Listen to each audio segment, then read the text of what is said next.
Kia ora whanau and good evening. Welcome to our Bible studies tonight. It's so good to have you all here, and we welcome you, Sis Ina, to our Bible studies tonight. The Lord is happy that you are here with us. Amen. And I would also love to welcome those that are joining us online. We thank you as well for tuning in tonight. Bless you. Before we begin, I want you to turn to the person next to you and say, I'm glad you're here tonight. I'm glad you're here For tonight, I would like to share a quick scripture to everyone. In John 15, chapter 15, verse 5, it says, I am the vine and you are the branches. He who abides in me and I in him bears much fruit, for without me you can do nothing. Amen. And so it emphasizes our total dependence on Christ. If we remain connected to him in faith and relationship, his life flows through us and we bear fruit. If we disconnect from him, we become spiritually ineffective. Now, brothers and sisters, let's all rise together and intercede in prayer as we invite the Holy Spirit with us tonight. Amen. Close our eyes and bow our heads. Let's pray. Father, Lord, we thank you for this night, oh God, for gathering all of us together, oh God, to grow in your word, Lord. Lord, tonight we bring you our attention, oh God, our questions and our hunger, oh God, and even our struggles, Lord, and we ask that you meet us in every part of it, oh God. Yes. Lord, open our eyes to see what you're showing us, oh God. Yes. Open our ears to hear what you're saying, and open our hearts to receive what you're doing, Lord. Yes. Let your word be alive to us, real, personal, and powerful, oh God. Lord, let this be more than a study, oh God. Let it be a moment where faith rises, oh Lord, where clarity comes, oh God, and where you shift something deep inside us, oh God. Lord, be with every person listening tonight, both in this room and online, oh God. Unite us in truth and love. We give you this time completely. Lead us, Lord. In Jesus' name we pray. Amen.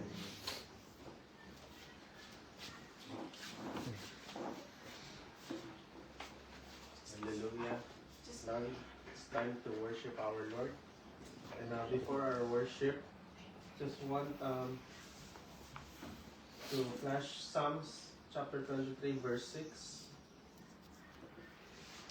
It says there, surely goodness and mercy shall follow me all the days of my life, and I will dwell in the house of the Lord forever. Hallelujah. What a wonderful promise. And let's invite the presence, the Holy Spirit in this place. As we sing this song, hallelujah. This is a Tagalog song, and we just want to declare the goodness of God in this place.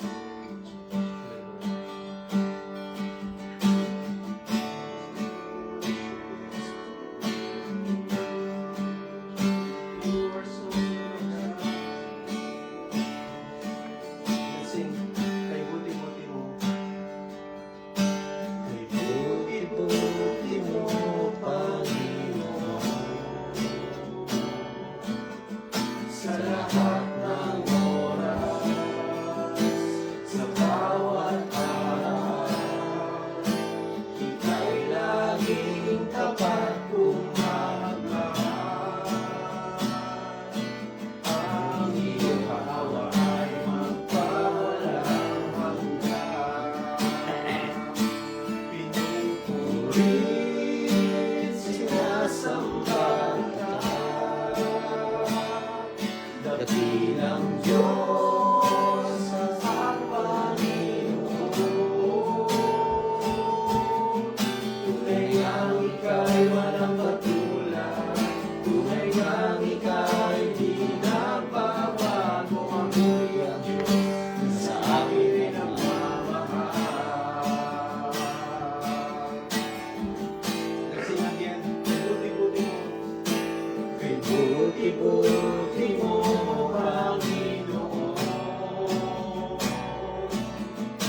ngang ika'y di nagbabago. Mabuti ang Diyos na sa amin ay nagmamahal. Let's sing it from our hearts.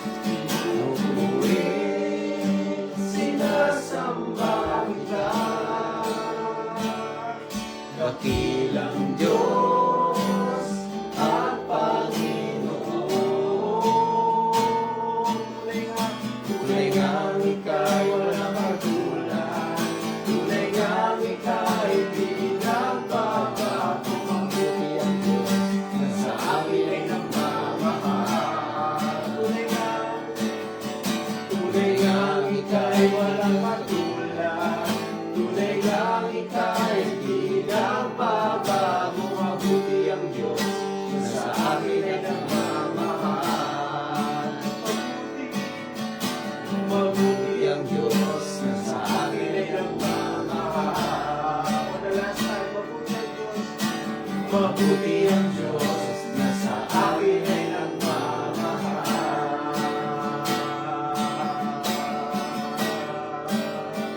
Oh, tunay na mabuti kang Diyos.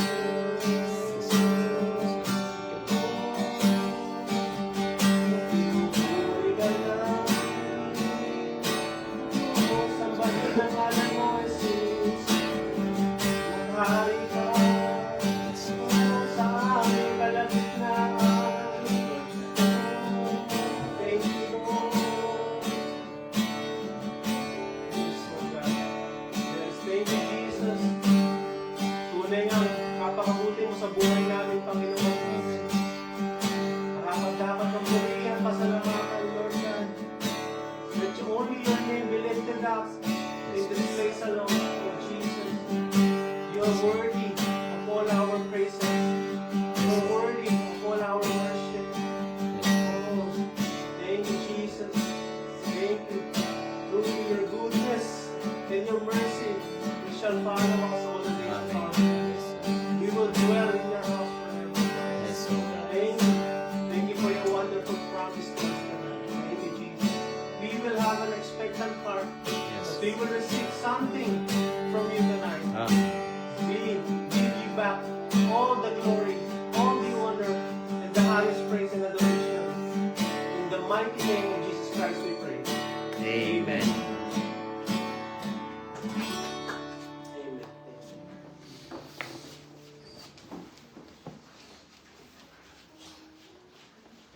Amen. Thank you, Brother Luigi, for our worship tonight. Bless you. So tonight we'll be doing some testimonies. Is there anyone who would like to testify the goodness of God?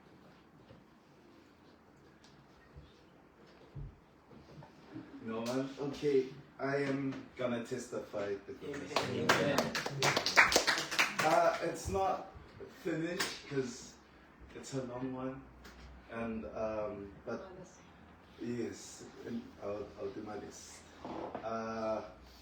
So this year I set out to do my driving license for my restricted.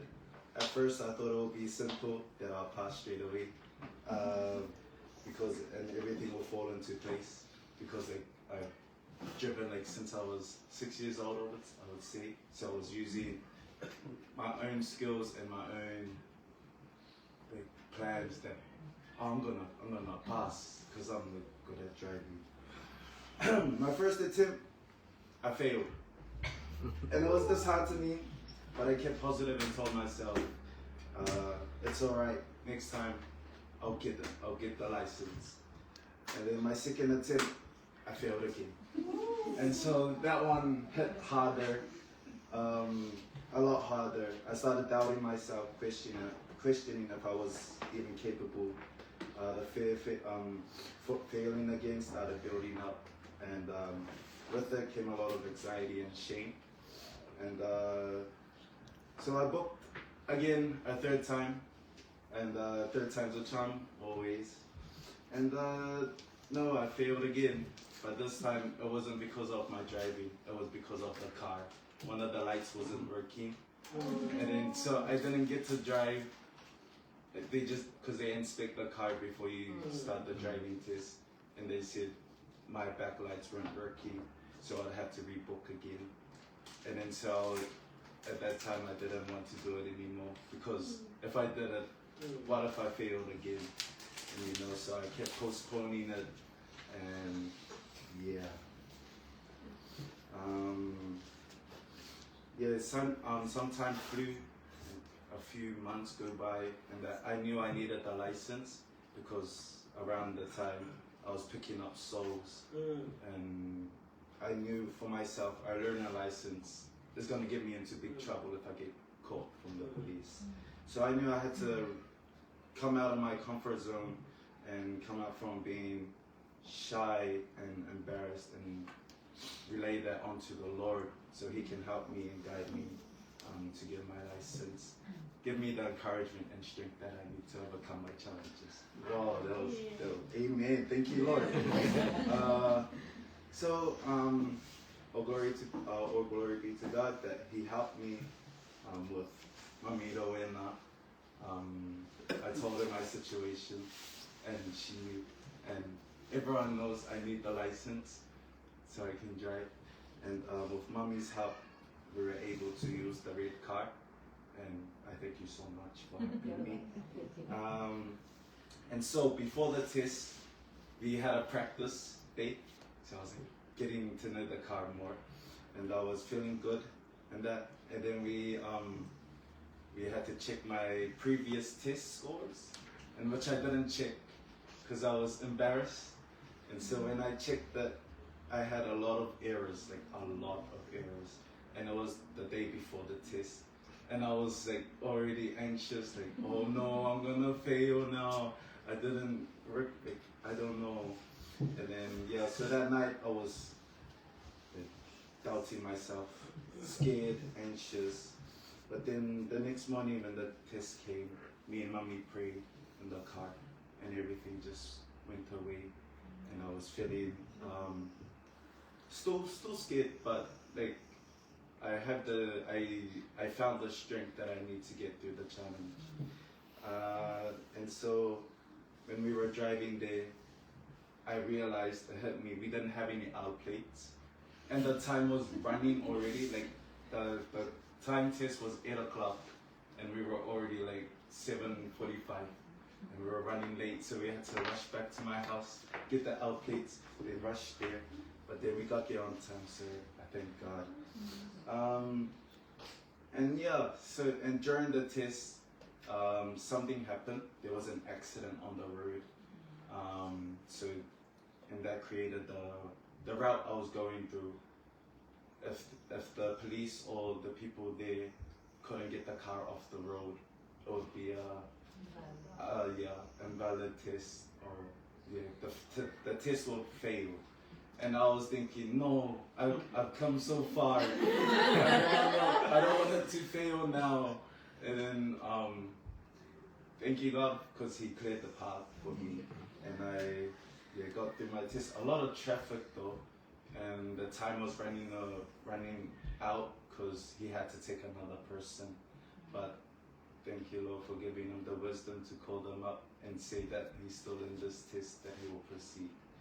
And when we were going back to the VTNZ, I thought I failed because I failed my parallel parking.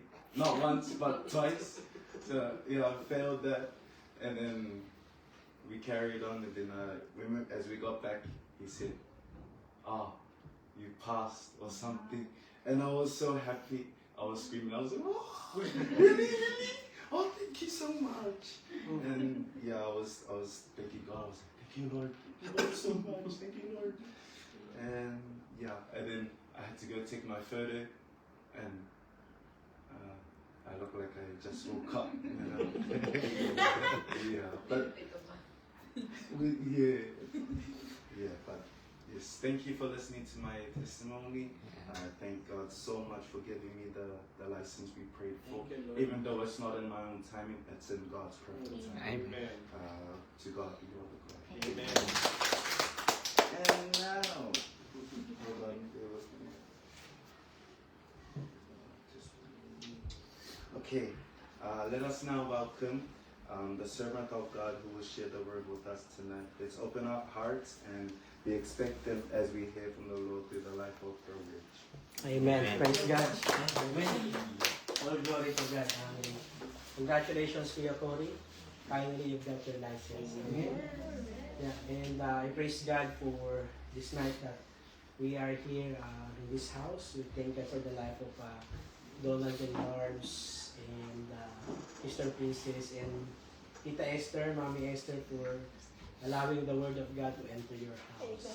It is not just us whom you are welcoming, but it is the presence of God and the Spirit from this place. Amen? Amen. God is good. All the time. And all the time. God is good. That is the summary of the worship song that we sang. Amen. So the Bible says in 2 Timothy chapter 3 verse 16 to 17. The Bible says that all scripture is breathed out by God and profitable for teaching, for reproof, for correction, and for training in righteousness, that the man of God may be complete, equipped for every good work. And that's what the Word of God is doing. And we know that the Word of God is the Bible. And the Bible, the Word of God, we know is Jesus Christ. Because in John 1:1, in the beginning was the Word, and the Word was with God, and the Word was God. And in John 1:14 it says, and the Word became flesh and dwelt among us. So in the gathering that we are having weekly, even in our Sunday service, it is not the name of the church or any denomination or any man that is lifted up. It is the name of our Lord Jesus Christ. Amen? Amen. Amen. Tonight, by the grace of God, we will continue the lesson that we've been studying. And the title of the message is Your Walk with God. And the question is, how's your walk with God? How is your walk with God right now? Amen. Because you know the ultimate desire of God is for us to walk with Him. And walking with Him means is having fellowshipping with Him. It's having a relationship with Him. You know? And we understand from the lesson that we had previously that walking with God is not just a one-time process. You know, it's just a one-off that you know God and that's it. It's going to be a journey that you will have with Him. And the main verse that we have is found in Matthew chapter 7 verse 14. You know, because God showed the way on how we initially will come to Him and then later on walk with Him. The Bible says, because narrow is the gate and difficult is the way which leads to life. And there are few who find it. You know, and we are not just talking an ordinary life here. We are talking about an everlasting life, an eternal life that we will have with the Lord Jesus Christ. Amen? And we learn from John 10, verse 9, that I am the door. Jesus says, I am the door. If anyone enters by me, he will be saved. And this is not the word of man. This is the word of God. I am the door. If anyone enters by me, he will be saved. And in John 14:6, it says, I am the way, the truth, and the life. No one comes to the Father except through me. So in order for us to have a relationship with God, the first thing that we need to do is to come to Him initially by entering that door. You know? Because the Lord is inviting us for a fellowship, to have a relationship with Him. So we come to Him, entering that door, and then we enter that door, we go through the way. And that is the way, the journey that we will have with Him. That's why I said earlier that, you know, our relationship with God is not just a one-time process. It is a relationship that He wants us to have with Him, not only today, but even forever and ever. Amen? And we know that there is only one way to eternal life with God, and that is through His Son, Jesus Christ. No other religion, no other person can lead us into eternal life. Only through the name of our Lord Jesus Christ. And one thing that we learned last time in Amos chapter 3 verse 3, when the Bible says, can two walk together unless they are agreed? You know? Because in fellowshipping, in having a relationship, let's say for example with a person, the two people, especially husband and wife, they should be agreeing with one another. But with God, we should be the one agreeing with Him. Not God agreeing with us. Because He is God. The Bible says that He does not change. He is the same yesterday, today, and forever. In Malachi chapter 3, verse 6, He says, "For I am the Lord, I do not change." So it is not God who will change. It is us who must change for His glory. You know? Because He is God. He is perfect. He is good. But us, we are living in the carnal nature. So we need to amend our ways. That's why we learn that we need to renew our minds. The Bible says that we need to renew our minds. Because, why? Because the Bible says in Romans chapter 8 verse 7 that we are enmity against God. Because of this carnal nature that we have, we are an enmity with God. We do not agree with God. The Bible says, "For all have sinned and fall short of the glory of God." And in our flesh, many people do not believe God. They do not agree with God. Why? Because they think that they can do it on their own. But we need God. One day we will pass away in this earth. But where will our destination be? I hope and pray that we choose Jesus Christ to have that eternal destination with Him. And last week, 2 weeks ago, we learned about the life of Enoch in Genesis chapter 5, verses 21 to 24. Enoch walked with God, and God took him. And Enoch, in Genesis 5:24, and Enoch walked with God, and he was not, for God took him. And we learned that Enoch in the Bible, he lived 365 years. First 65 years, he was living not with God, he is living on his own. And then it says, he begat Methuselah, his son. And then he walked with God. And the Bible says that he walked with God 300 years. That's a good example of how we should walk with God. Of course, we do not live 300 years. But what the Bible is saying is that we need to have that continuous walk with our Lord God. Amen? And His Son, Jesus Christ. And He maintained an unbroken fellowship and relationship with God. And God took him. And now he's enjoying his time with our Father in heaven. And the Bible says in Hebrews chapter 11, 5, verse 6, because we know and we understand that Hebrews chapter 11 is the faith chapter.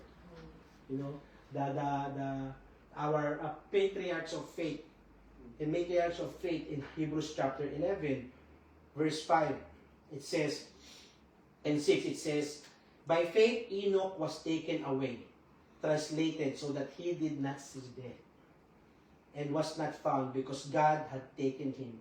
For before he was taken, he had a testimony that he pleased God." So when we say that we know God and we believe God, what He desires for us to have is that not just believing in Him, is to have a relationship with Him. It's different when you're just believing and you are following Jesus Christ. Amen? And he said he had a testimony and it pleased God. The Bible says that everything that we should do, whether we eat or drink, in 1 Corinthians 10:31, it should only bring glory to God. We are here to please God, not to please man.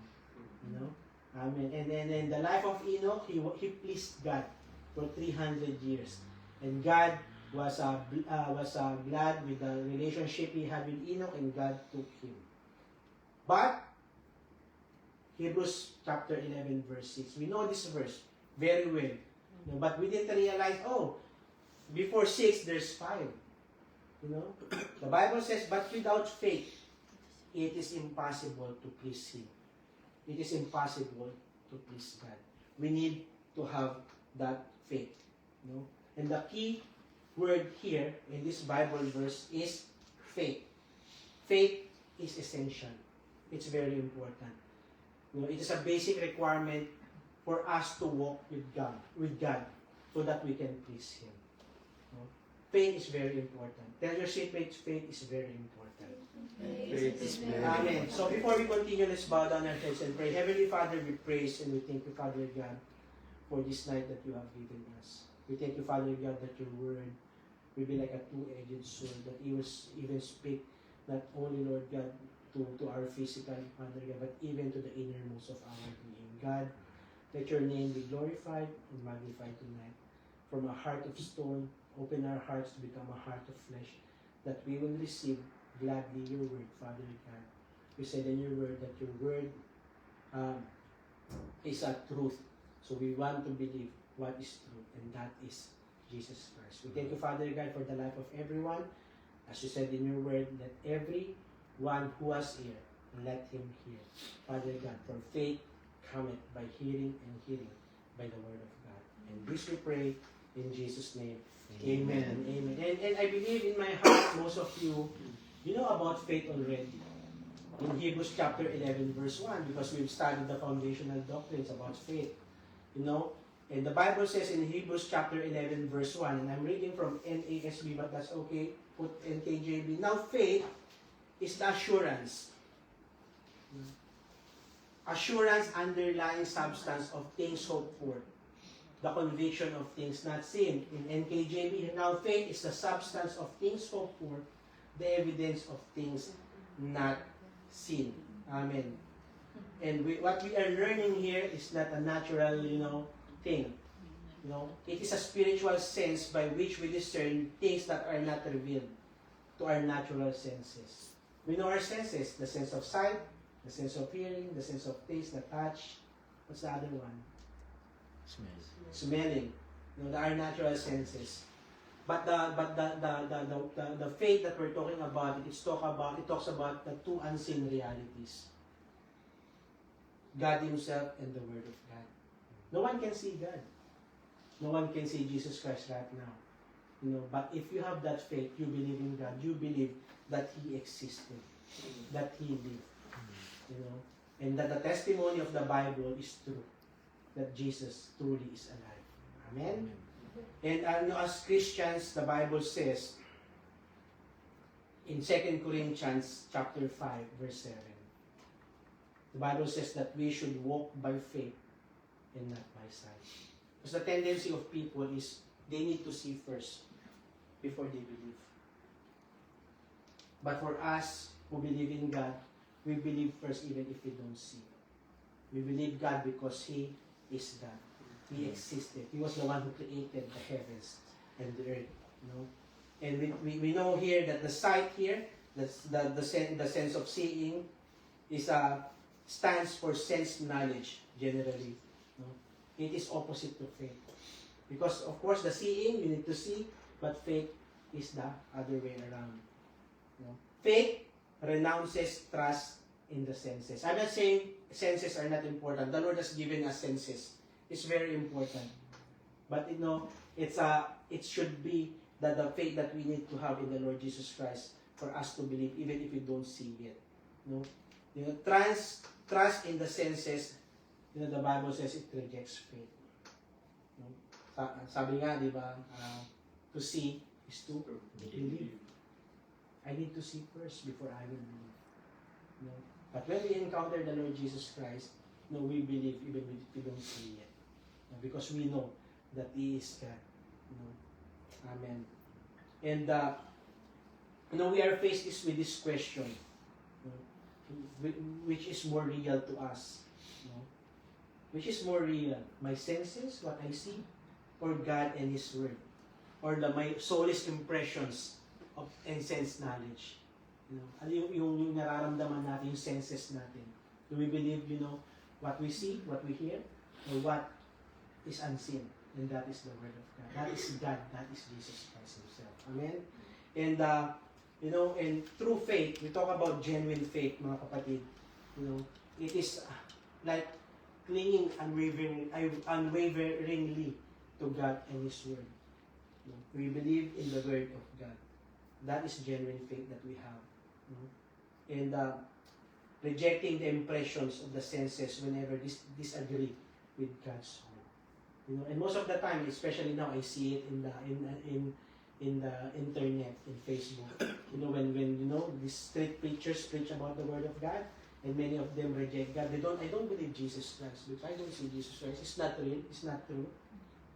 But there are evidences that says that even witnesses during those times that Jesus Christ is true and He is God. Amen. Do you believe that Jesus Christ is God? I myself, because for 29 years I was living in my religion. I was living on my own self. until I surrendered myself when I was 29 years old and believe in Jesus Christ that He is my personal Lord and Savior. And I was blinded that time. I thought, in my senses, natural senses, this is what I believe because this is what my parents told me. This is where I grew up. School that I studied. So I must believe this faith that I have, this religion that I have. But I came to realize when I heard and read the Word of God that truly, the true, genuine faith is only through our Lord Jesus Christ. Amen. And there is a great example in the Bible about faith. We talked about Enoch. In the life of Enoch, it says, God took him. He walked with God and God took him. But there was, and then the Bible says he had a testimony that pleased God. But I was thinking, where's the explanation about if Enoch had faith, during that time? But I believe in my heart he had faith. But there's an example in the Old Testament, and his name is Abraham. He was first called Abram. He's a great pattern of faith, that we should follow. Amen. Of course, what we should follow is Jesus Christ. We do not glorify Abraham, but we praise God for his life, for the example he gave in the Bible. And the Bible says that Abraham is called the father of all them that believe. He is the pattern of our faith. And in Romans chapter 4, verse 12, this is a challenge that he is giving to all of us, to follow in the steps of the faith of our father Abraham. And the father of circumcision to those who not only are of the circumcision, but who also walk in the steps of faith, which our father Abraham had while he's still uncircumcised. So uncircumcised means, he still don't have that faith in the Lord God. And that's what we need to do. Most of us, we're Christians now. Probably we're not yet Christians. But it's one thing that we need to understand. Just like Abraham, he had faith in the Lord, even in his circumstances. And he believed God, in his walk of faith. Hallelujah. Praise God. And in this verse, Paul's language here confirms what was already been said about Christian life. Our Christian life is not a static position. We talked about it. When you say, I believe God, I know God, I'm already a Christian. It's not a static position. It is a continuous journey that we need to have with our Lord Jesus Christ. Yes, I accepted the Lord Jesus Christ as my personal Lord and Savior. But I am still living my old lifestyle. The Word of God says this and that, but I'm not following what the Word of God is saying. What I'm following is what I believe is, good for myself. Even if it contradicts the Word of God. It contradicts the Bible. That's why the Word of God, when you are doing Bible study, it brings transformation in your life. The Word of God will transform you. You will not be the same person. The same thing with Sister Princess when we encountered the Lord Jesus Christ. What year? 2015, 16. And the life that you have now is different from the life that you have before. Of course, we're not saying we're perfect. We are a work in progress. Sometimes, people who don't believe Christianity, they say, they're Christians, but they're doing this and that. We're not perfect because the Bible is for all have sinned. But we are doing our best, not by might nor by power, but by Spirit, to live according to His will and plan. Because even before Abraham followed God, he was also living, with his own life. He had riches and he believed on his riches, but he encountered God himself. And the good thing about us, the Lord is giving us the opportunity to encounter Him. The only thing that we need to do is how are we going to respond, to that invitation that God is giving to us. And we are not talking here about, religiosity. When you become a Christian, that you belong to a certain religion. It doesn't say in the Bible that you belong to a certain religion. Amen? That's why when we are having Bible study, regardless this church or another church, we need to understand that when we are receiving the Word of God, it should always, speak to our hearts and bring transformation to our life. Amen? Because if I testify my life, it will take long. But I know my life before. But God changed me. And I praise God that I encountered Him in my life. And it is a continuous journey that I am having right now with Him. And I pray in Jesus' name that until His coming, or if I die tonight, what's important is I have that relationship with my God. Now the question is, how to walk by faith? How do I walk by faith? Because if the Bible says that I need to have faith, I need to learn how to walk by faith in Romans chapter 4, 17 to 21. And I want to read this Bible verse. In Romans chapter 4, because we are using the example of Abraham here. In Romans chapter 4, 17 to 21. And I want you to understand that it is in the New Testament. And the life of Abraham was set as an example here. If you will look at the Old Testament, Abraham was first introduced in Genesis chapter 11. And the start of his journey was in Genesis chapter 12. But look how the Bible regarded, glory to God, his life as an example in the New Testament. In verse 17, as it is written, I have made you a father of many nations, in the presence of him whom he believed. And he believed whom? God. Who gives life to the dead and calls those things which do not exist as though they did. So He is the one who gives life to us. Not only the life that we have right now, that if we believe in the Lord Jesus Christ and receive Him as our personal Lord and Savior, it is not just an ordinary life that we will receive. It is an everlasting life that He is offering us. Because the Bible says in John 3:16 that for God so loved the world that He gave His only begotten Son, that whoever believes in Him should not perish. What does the Bible say? But have everlasting life. It is not true that when we die, all of us will go to heaven. The Bible clearly states that there are two destinations, heaven or hell. And I'm not here to make people afraid. I'm here to let everyone know that this is the reality, the truth in the Word of God. And I pray that we will choose God. We will choose Jesus Christ in our life. Amen. And I pray that we will continue to love Him. And in verse 18 it says, who contrary to hope, in hope believed, so that he became the father of many nations, according to what was spoken, so shall your descendants be. And not being weak in faith, he did not consider his own body already dead, since he was about 100 years old. And the deadness of Sarah's womb, he did not waver at the promise of God through unbelief, but was strengthened in faith, giving glory to God, and being fully convinced that what he had promised, he was also able to perform, and therefore it was accounted to him for righteousness. The same thing that you testified, Kuya Cory, about your driver's license. You have the ability to drive, but you did not trust in your own instinct or senses. At first, yes, you did, but you trusted God that He will be the one to help you to get that. Because what He promised, He will bring it to pass. He will accomplish it.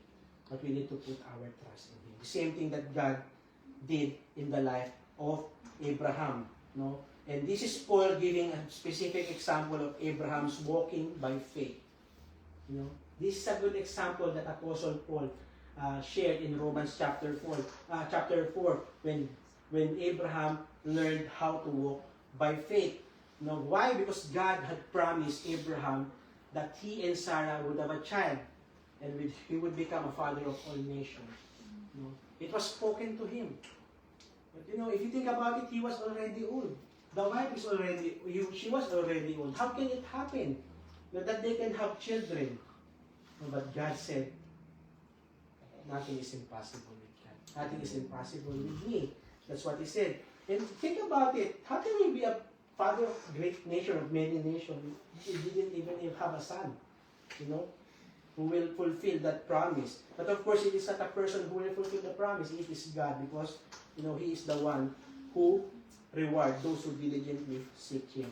So both of them reached an age where this was a physical impossibility. So we're talking about our physical senses.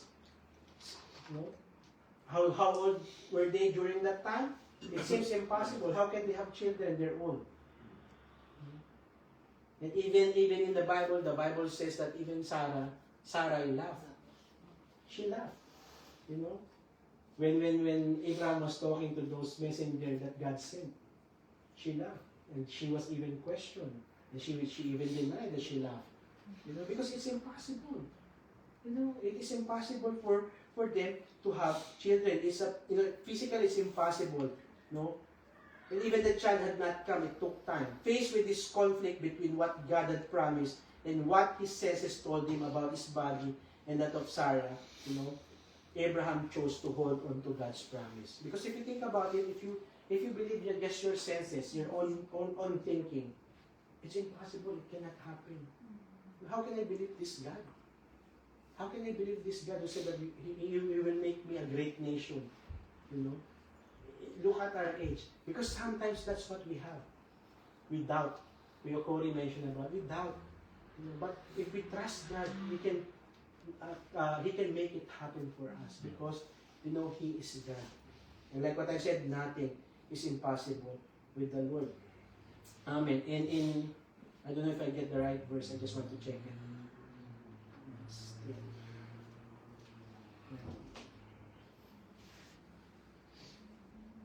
I think it's Romans 4:19, Ate Frankie. And not being weak in faith, he did not consider his own body. So we see here, he's walking by faith and not being weak in faith. It means Abraham had a strong faith. He did not consider his own body already dead since he was about 100 years old. And the deadness of Sarah's womb. Think about it. If it's in your natural senses, do you think it can happen? It's not. I will keep on repeating it. Because maybe right now you have circumstances in your life. You know, and you have been praying for it. What you need to do is you need to have that faith in the Lord Jesus Christ. You know, that even in your impossible circumstance, God can make it possible. For He is God. Amen. So Abraham chose to hold on to God's promise. You know, and he did not allow himself to be limited by his physical condition of himself. Not only himself, even Sarah. Even Sarah. In Romans chapter 4, verses 20 to 21, it says, he did not waver at the promise of God through unbelief. It means he did not waver. You know, he had that great faith in God. You know, but was strengthened in faith, giving glory to God, and being fully convinced that what God had promised, he was able to perform. So we understand here that Abraham never doubted God. You know, that he never doubted that God would fulfill his promise. You know? And yes, his life was marked with failures, with mistakes, but even in those weaknesses that Abraham had, he continued to have faith in God. He trusted God consistently in his life. And his faith was strengthened by the obstacles that he faced. You know? And we see here faith in action. How about us? When we are facing circumstances, problems in our life, do we just say, do we just go to God and blame Him? Or do we just walk away from God? Or do we continue to walk with Him, even in difficult circumstances? You know our testimony. You cannot have a child. You cannot have children. You know? And I was afraid before because I thought, you know, if I will knew that I'm going to be the problem, it's hard for me to accept as a man, as a person. You know, as I'm talking about as a man, you know. But sad to say, I had a problem, you know, and we cannot have children. The only thing that we can do is to go to IVF, to in vitro fertilization, you know. But we trusted God.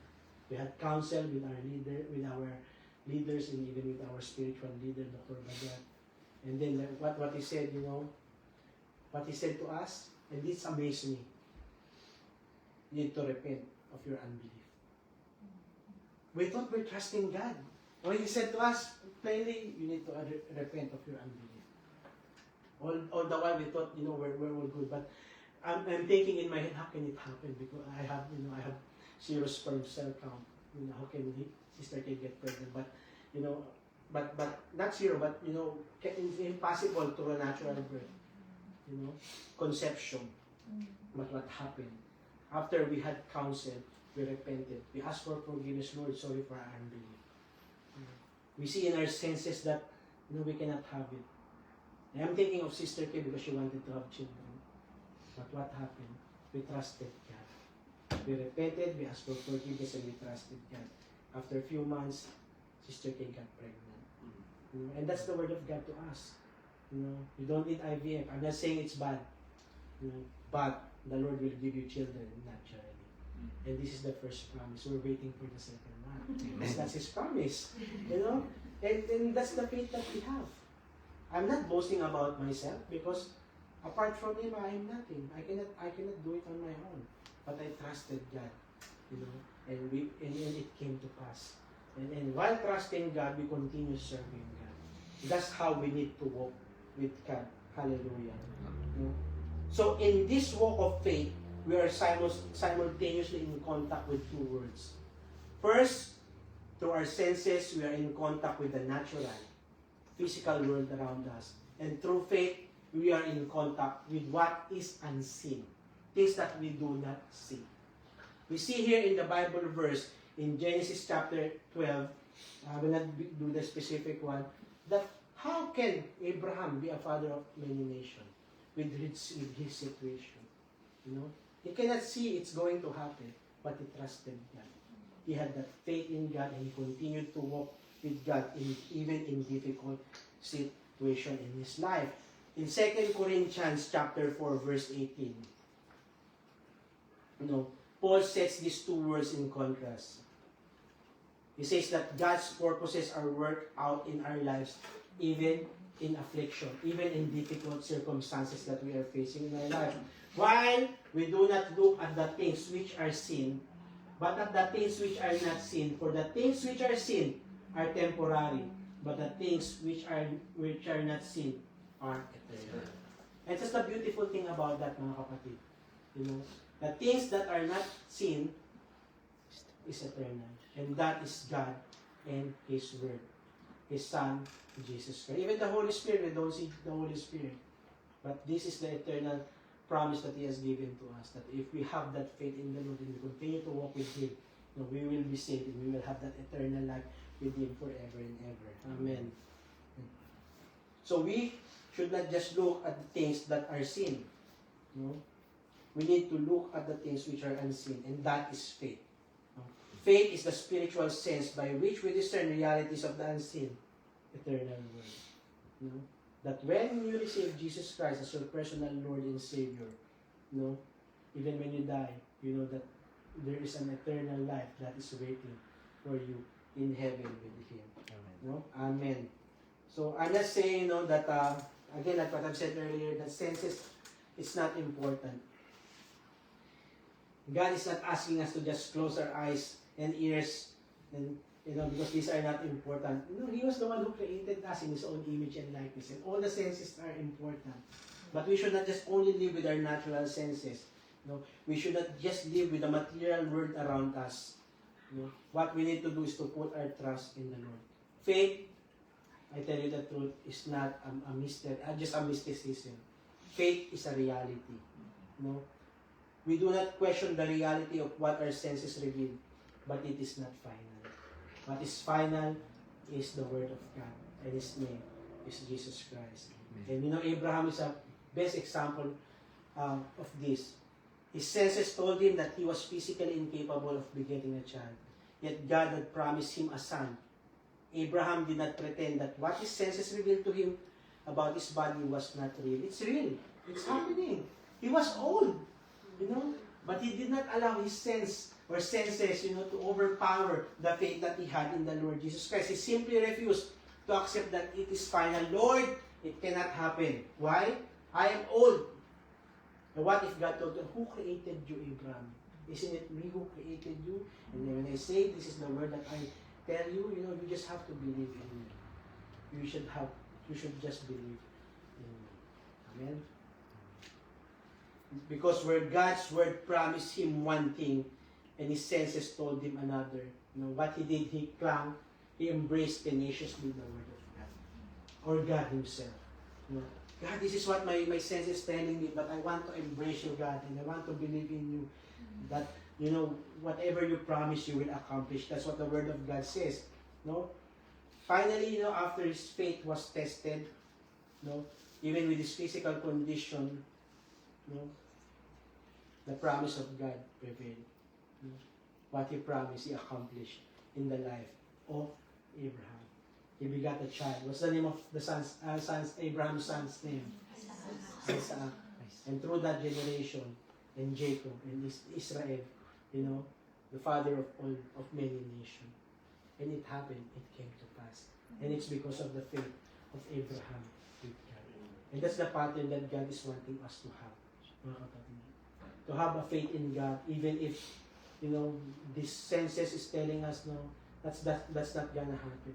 You just have to believe in God. You know the mindset of person, you know, sometimes it's so negative. No, it will not happen. I don't think it will happen, or this and that. But you just have to trust in God. But of course, like what Kuya Corey testified, we need to trust in the timing of God. Because His timing is always perfect. Amen. Abraham did not just wait for just 1 year. He waited for almost 25 years. But God fulfilled His promise in the life of Abraham. Amen. And we saw how God worked. And He's still working in the life of every one of us. Amen. But one thing I want to learn as I close, mga kapatid. Because, you know, one thing that we need to anchor with faith is humility. Faith is closely related to humility. And we learned about humility. We had a series of teaching about humility. In Romans chapter 3, verse 27, no, the Bible says, Paul tells us that boasting is excluded by the law of faith. Where is boasting then? It is excluded. By what law? Or words? No. But by the law of faith. No? We need to be humble. In Habakkuk chapter 2, verse 4. No? Boastful self-confidence and humble faith are set forth as opposites that mutually exclude each other. You know, your own self-confidence, you believe in yourself so much, you know, it's totally opposite to the humility, the humble faith that God is asking from all of us. Because people will say, why do I need God? I have everything in life. You know, I have good work, I have my house, I have cars, this and that, I'm successful. Why do I still need to put my faith in God? The Bible says that every good and perfect gift comes from above. Sometimes we think it's because of our own ability that we achieve these things. One day, you will pass away. We will pass away, including myself. I cannot bring all my achievements and tell God, God, these are all my achievements. This is my house. This is what happened to me. Now can I enter your kingdom? And the Lord will say, I do not know you.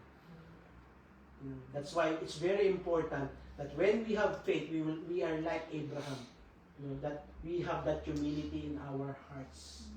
You know, that we cannot do it on our own. We need Him in our life. Behold, the proud, his soul is not upright in him, but the just shall live by faith, by his faith. The just will live by his faith. Faith, our pananampalataya. Faith is the substance of things hoped for. In Hebrews 11:1, and the evidence of things not seen. You know? I pray that we will continue to remain humble. The proud soul, which is lifted up, describe the person who trusts in his own natural ability and sense knowledge. And that is the nature of man. We trust in our own natural ability. You know, we trust on our own sense knowledge. But we do not trust fully in the Lord. Huh? The Bible says the just who lives by his faith is the person like Abraham, you know, renounces confidence in his own ability and his own senses. You know? But choosing rather to trust in the unseen but eternal realities of God and His Word. Amen? Yes, even if we preach the Word of God, many will still not believe. Feel like it's just a waste of time that we are doing Bible study, studying the Word of God. You know? But I believe in the Word of God because it has a power to change, because it happened to me. That's what I'm sharing it to people as well. You know? Regardless people will believe or not, my prayer is one day they will find it in their heart to remain humble in the Lord and choose Jesus Christ in their life. In Micah chapter 6 verse 8. And we're talking about walking with God. In Micah 6:8, humility is presented as a decision we are required to make in order to walk with God. And that's what I'm saying. Faith should be anchored with humility. Because some people cannot just simply trust in God. I don't trust in that God. That's why when we encounter the Lord Jesus Christ, when we accepted Him as our personal Lord and Savior, what happened? We humble ourselves before Him. God, forgive me. I thought, it is religion that can save me. I thought I can do it on my own. Now I humble myself before you, O God. And I bow down to you, acknowledging that apart from you, I am nothing. And now I want you to come into my life and be my Lord and Savior. And now it is us changing our ways, to what God is telling us according to His Word, according to the Bible. The Bible says, and I'm reading from Amplified in Micah chapter 6 verse 8. He has showed you, O man, what is good, and what does the Lord require of you, but to do justly, and to love kindness and mercy. And He says, and to humble yourself, and walk humbly with your God. So in our walk of faith, mga kapatid, humility is very important.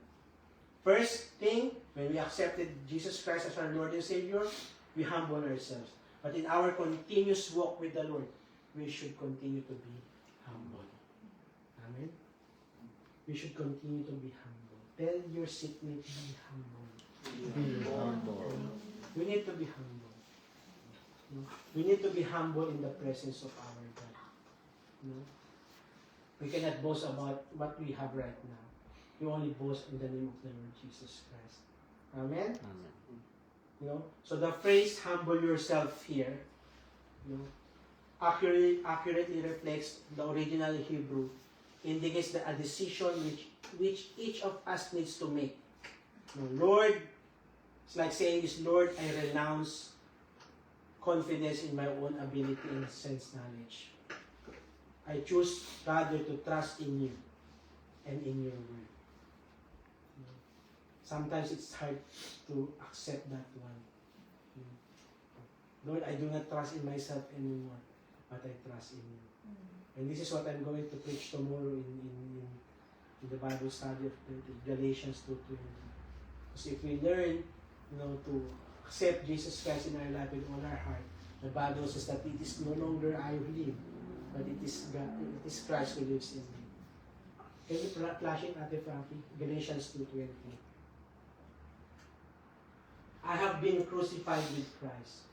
It is no longer I who live, but Christ lives in me.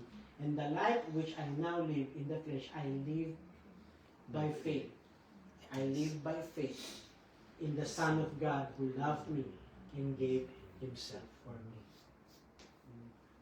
So when we have this Bible verse, as we continue to walk with God, we should remember that our faith should be anchored in the Lord Jesus Christ, and we should continue to be humble, in our ways. We cannot boast about everything that we have when we became Christian. As we continue to walk with God, our service in the Lord, the blessing that we receive from the Lord, it all came from Him. We cannot boast about all these things, but we can only boast about Him because He is God. He is God. Hallelujah. And by your grace, I will walk by faith, not by sight. This should be the attitude that we should have. Only by the grace of God, that I can live by faith, and not by sight. And this is the attitude of self-humbling. That we are dependent on God, upon God. And when we are dependent on God, we learn to humble ourselves and have faith in Him. We can continue our walk with the Lord Jesus Christ. That is our walk with God. And in our next lesson, we will learn more practical ways according to the Word of God by which we can cultivate a close walk with the Lord. We cannot say we are perfect.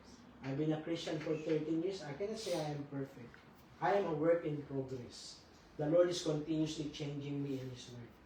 By His Word, by the Word of God. You know?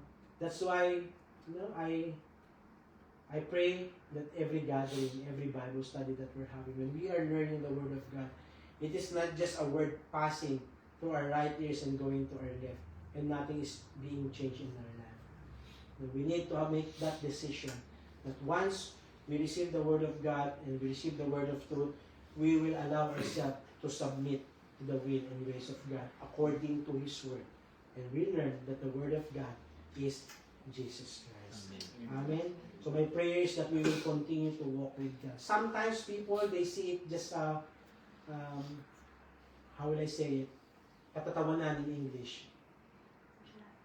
It's like a joke, you know, when when you study the Word of God. But it's not. This is the reality. You know, I believe in the Word of God. Yes, I do not see Jesus Christ.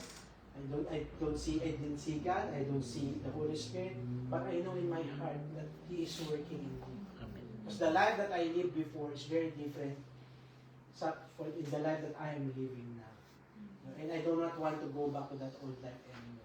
Because the Bible says in 2 Corinthians 5:17, if any man be in Christ, he is a new creation. The old things have passed, behold, the new has come. You know, that's why when you have Jesus Christ in your life, you are now a new creation in Christ. And when you walk with God, you are not walking alone. We learned it from the previous lesson. When we walk with God, He is walking with you side by side. I will never leave you nor forsake you. I will be with you until the end. I will uphold you with my righteous right hand. So many Bible verses. You know, God, Jesus Christ will walk with you. You know, it is not just a one person walking. It is a relationship that He desires, He wants to have. Now the question is, are you willing to surrender your life to our Lord Jesus Christ? Amen. And allow Him to be your personal Lord and Savior in your life? You know? And this is the question that we always ask. You know? Because even until now, many people are rejecting the Word of God. Many people are rejecting Jesus Christ. But now tonight, are you willing to humble yourself before the Lord and accept Him fully in your heart to be your personal Lord and Savior? Amen. Come on, let's all stand up. Hallelujah.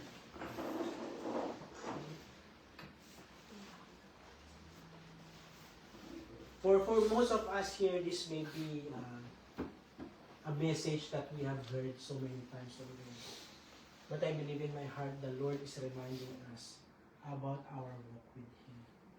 That when we walk with Him, that faith that we have, even if it's unseen, you know, we will continue to believe in Him, believe in God. That we will continue to walk with Him regardless of the situation that we are going through. That even if we are blessed, we will continue to walk with Him. No, we will walk by faith and not by sight. Amen. Do not trust in your own ability. Because the Bible says in Matthew chapter 7 verse 13, and I want you to flash it, Ate Frankie. Because a lot of people choose this path. The Bible says, Jesus said, enter by the narrow gate. But this is what people do. For wide is the gate, and broad is the way that leads to destruction, and there are many who go in by it. Sometimes people choose the world, choose their own life over Jesus Christ. But the Bible says, if you enter through this broad way, you know, this wide gate and broad way, it only leads to destruction. Like what I've said earlier, entering to that door, His name is Jesus Christ. And walking in that way, His name is Jesus Christ. It will bring eternal life. Amen. Amen.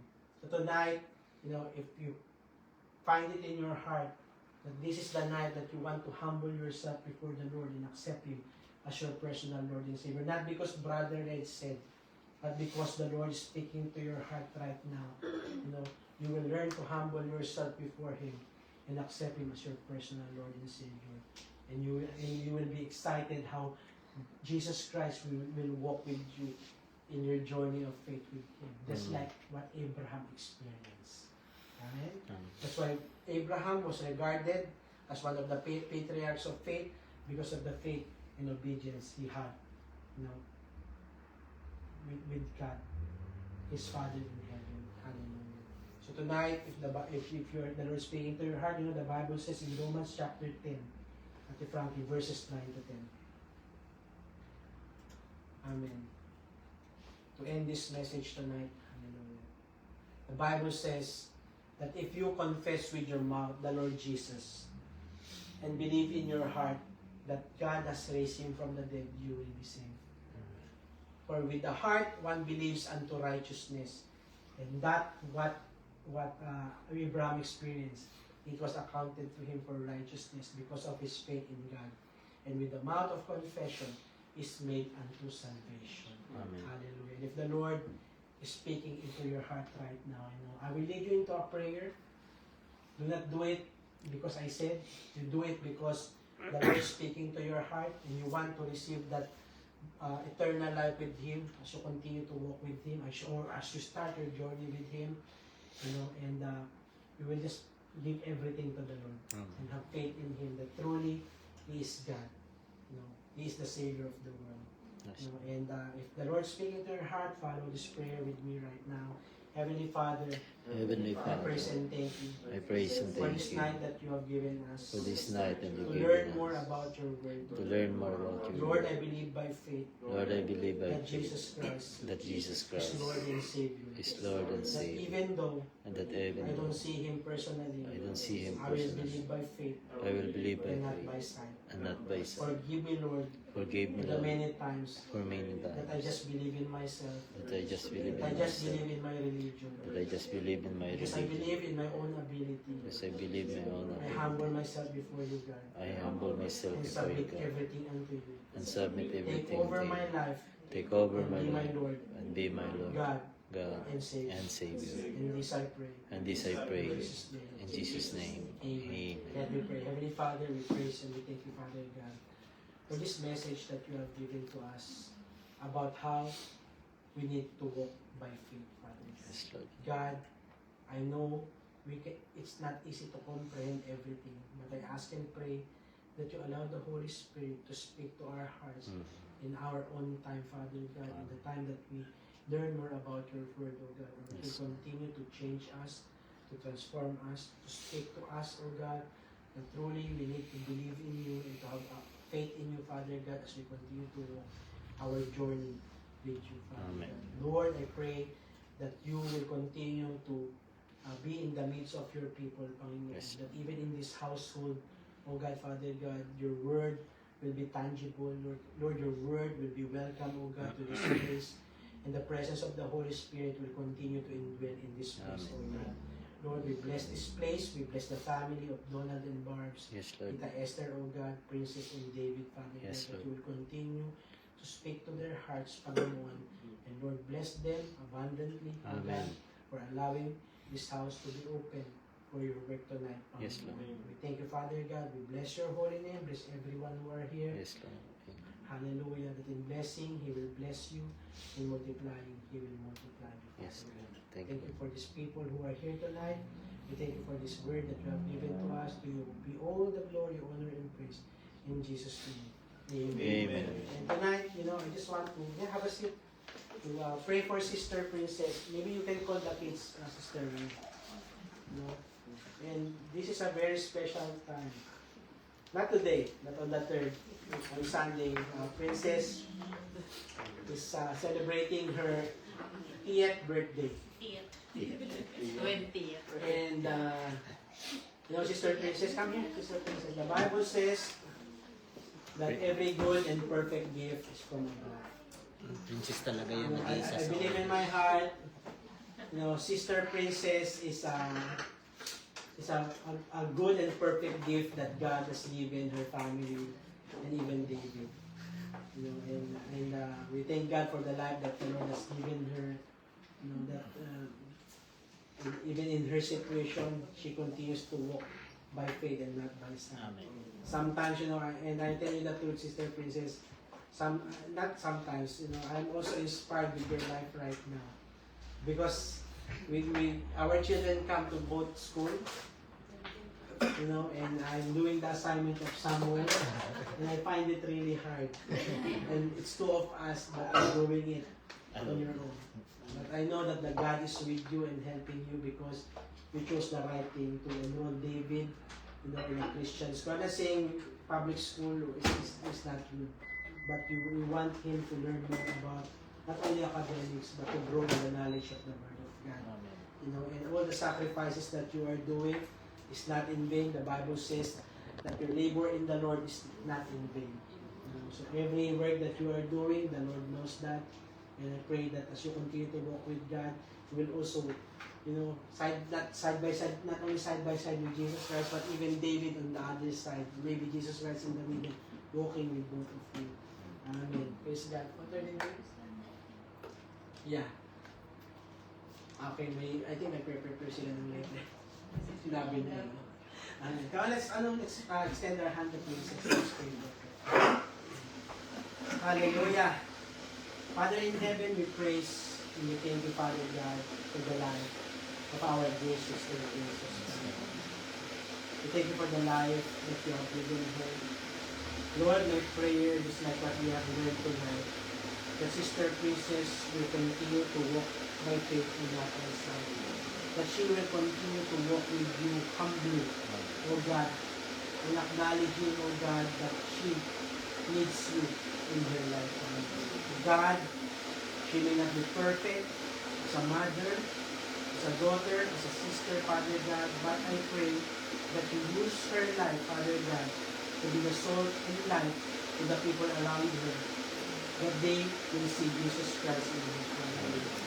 Lord, I pray that you will continue to strengthen her, Father God, every day, Lord God, as she walks, Lord God, with her son, David. Hallelujah, as we journey together in their faith journey, Father God, be with her, fill her with wisdom and anointing, Father God, that, Lord, she will be the main teacher of your word to her son, David, Father. Thank you, Father God, that you will continue to bless the works of her hands, Father God, and that she will be a blessing to many people around her, Father God. God, whatever situation she is in, Father God, Lord, you are faithful.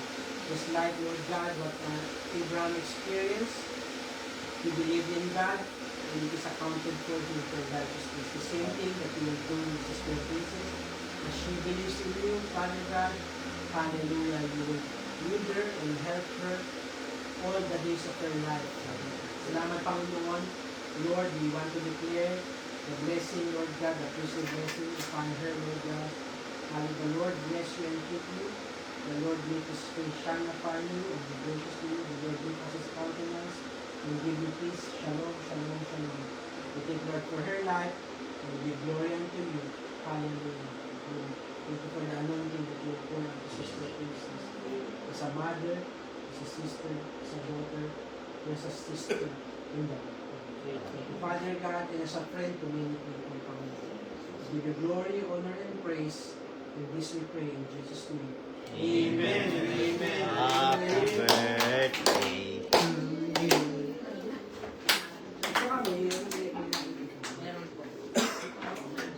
Sila na mag-prepare ng cake mo. You just take first and then you Okay. Wala ko. Prepare mo yung cake mo.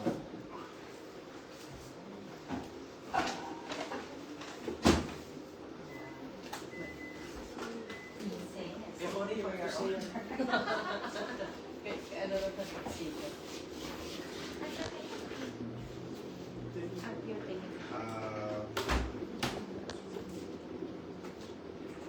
Yes. Thank you, Brother Rich, for the word of God tonight. Truly, this. For our announcements, our church this Sunday starts at 2:30 at Al Shaddai Worship Center. And on August 10th, we will have a very special service to celebrate CNCI Thanksgiving church dedication at our newly renovated church at Mount Wellington. And in line with this, we will have a shared lunch at our cell group, and our cell group has committed to share Pinoy Kakanyi. For 250 packs. With our cheerful and thankful hearts, we all encourage everyone to give voluntary financial contribution for us to buy what we will share with the church brethren. We will send our monetary contribution to Sister Leslie's. Amen. To our viewers online, we thank you so much for joining us tonight.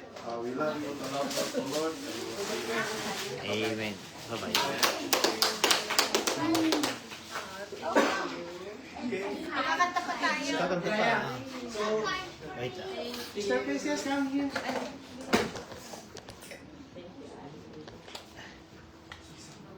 Yeah, may cards pa si Sister Princess.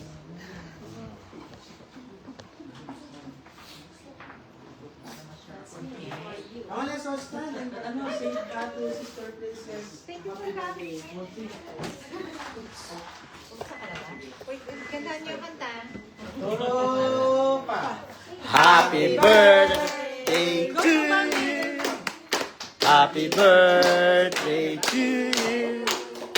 Happy birthday, happy birthday, happy birthday to you. Ulit daw. Hindi kami check. Wait. Kakanta ulit. 1, 2, 3, go. Happy birthday to you. Happy birthday to you.